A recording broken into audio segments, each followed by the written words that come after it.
Saini Nafo, co-chair of the Green Climate Fund Board, welcome to the United Nations headquarters here in New York, and welcome to the Joint SDG Fund, where we're delighted to talk to you about challenging the status quo. Just a few weeks ago, the Green Climate Fund launched one of its largest announcements, over $1.2 billion in climate finance, at a time when it's seemingly under threat, and of course, the weather forecasts globally are telling us the same. We'd love to hear from you, Saini, about your role at the GCF and what you see as opportunities.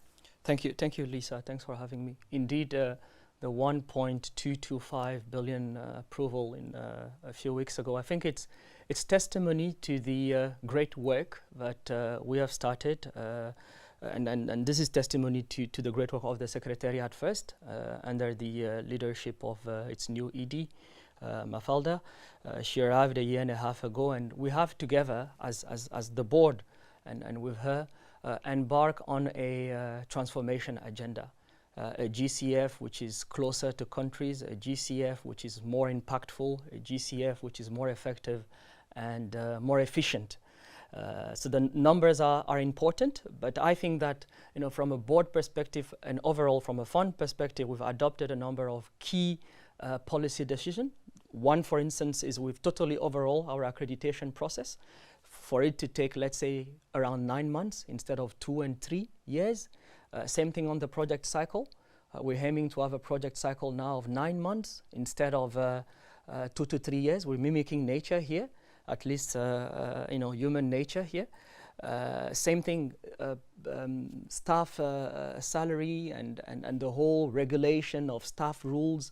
This has been sitting for 10 years, but we have a GCF which is as efficient, as agile, and nimble to be able to navigate this very turbulent time. I know you've recently been traveling. Yep. I know you have examples that really showcase opportunities, and some of our listeners are outside the world of the UN and the Green Climate Fund. They might be investors. I just literally I'm arriving from a trip in Chad, and what we have realized on the ground, and I think it's extremely important. So we have, if you look at our website, we have about $110 million investment in multi-country programs. But when you go on the ground, you don't see that much. So what we've decided to do, in consultation with the Ministry of Planning, with the Ministry of Environment, with the Ministry of Finance in Chad, is to overall, again, partnership and in relationship to really identify a number of systems and value chain, whether in food security or in energy. And I'll give you, for instance, in food security, spirulina. So Chad is the one and maybe the one and only country in the world, and I think Mexico might be the second, where spirulina is found in its natural habitat. And women in Chad, in the Lake Chad region, used to harvest spirulina, since immemorial times. And right now, that's an industry which is dying. So we're seeing an opportunity there to empower women, to lead to economic transformation, to address. Chad is very interesting because on the western border you have Lake Chad and that crisis. On the eastern border you have more than 1.2 or 3 million refugees from Sudan. So this could be an opportunity to address those two crises, and at the same time an opportunity to export spirulina to international markets and get effects. Again, this is an opportunity where GCF and UN can team together, catalytic funds to look at how we organize the sector and the different stakeholders, the studies on the different species, the feasibility studies to come up with a GCF proposal, for instance. All of that is catalytic resources. GCF itself, we pride ourselves in bringing catalytic public to then mobilize the big private sector. So this is an opportunity, whether on food security or same thing in energy. So the government has embarked on an energy reform where they're going to be liberalizing the sector and allow for private sector to come in throughout the country. Same thing. There's an opportunity for us as GCF and other partners to come in and really advise the government on the best way to do that. There's plenty of renewable energy, at least the potential, whether wind and solar. But we need to look at this in a systemic, manner, and across value chain in a bottom-up way as well, working with national and regional stakeholders. So plenty of opportunities for us to explore together. You know, Saini, many development partners and critical advocates attended the Financing for Development Forum in Sevilla just a few weeks ago. And it was really this Compromiso de Sevilla was highlighting this criticality of blending finance and also of being bottom up, right? The risk of systems not reaching those that are most vulnerable. So I really appreciate you mentioning the very women who will be harvesting this spirulina, the very communities that have perhaps grown up knowing this tradition for generations, right? And now how do we take that all the way to the Fifth Avenue retailers and to the investors of Wall Street? Great example. What do you think the UN should do better? I mean, I sit within this beloved institution to bring efficiency gains and to bring a channeling of expertise, but also resources. So how could the Joint SDG Fund, be that arrowhead in the example of Chad? How could I ensure that different parts of the UN family could allow that feasibility study to really take hold through that human rights mandate that the UN brings, right? Because I think some of our listeners might see and hear this investment opportunity, but we are the UN. And so while we're making these opportunities, we also want to make sure we leave no one behind. That concept of de-risking, this to me is fundamentally an outward mentality. You're de-risking for who? The local investors are investing. That's right. They need to be empowered. They need to get all the knowledge, the technology, and the investment that they need. But you need to have that that inward, outward looking instead of outward thinking about, you must definitely de-risk for some international investors. There's a lot happening on the ground, and the first job is to trust the national stakeholders, the national systems, and see how to empower that. And this is what we're going to do in Chad. We've identified women CSOs and women companies who have been involved for forever. Same thing with entrepreneurs, and they're looking for partners. And we need to then come up and put the dots together. Fantastic. And make it happen. I'll take again the GCF. This has been our biggest challenge.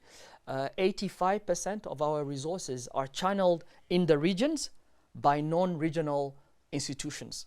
So the challenge going forward is how do we engage with the regional, national, subnational entities and actors, because as they say in Africa, one cannot be shaved in his absence. If you want to work in the regions, if you want to bring about transformation, this is going to be done by the national stakeholders, and we are there to push them, to understand their needs, and see how we can bring the best in the world to sort of support that outcome. Saini, it's so inspiring. I'm so excited because you know that Chad and working in the countries of the Sahel are a corporate priority. Not just for the Joint SDG Fund, but for the UN development system. So I see tremendous opportunity for us to work together. I just wanted to ask you also a question because you're double-hatted today as you join us. You also lead the African Adaptation Initiative. Indeed. So I'd love to, and you were mentioning blended finance and some of the activities that you're leading there. We also seek to blend the public money that is generously given to the fund by member states with the private sector entities to accelerate change. I'd love to hear maybe one or two of your favorite examples. The one program, I mean, we were created by African heads of states launched in Paris 10 years ago to focus on mobilizing and facilitating resource mobilization. And what we basically do on a daily basis is to work with entities, for instance, which are accredited to different funds or governments in translating their adaptation plans into fundable, bankable programs and projects, and having a comprehensive resource mobilization and financing strategy, which looks at climate funds, market instruments, monetary policy, even innovative instruments. We're looking at a 360 of the financial instruments which are there and working with institutions to sort of mobilize what needs to be mobilized and deal with their priorities. That's one area where we work quite a bit. Food security. We have this blended facility on food security where we want to identify critical niches and value chains, innovative, but we can scale to and in doing that we work with the UN, CDF, for instance, and also private sector to get to that scale which is needed. And I think it's a wonderful market. It's a $70 billion or $100 billion market, but it hasn't yet been structured in a sense. And that to me is the number one. I mean, food security is the number one priority there. You know, we just had our Deputy Secretary General, Amina Mohammed, attend the food system stocktake in Addis.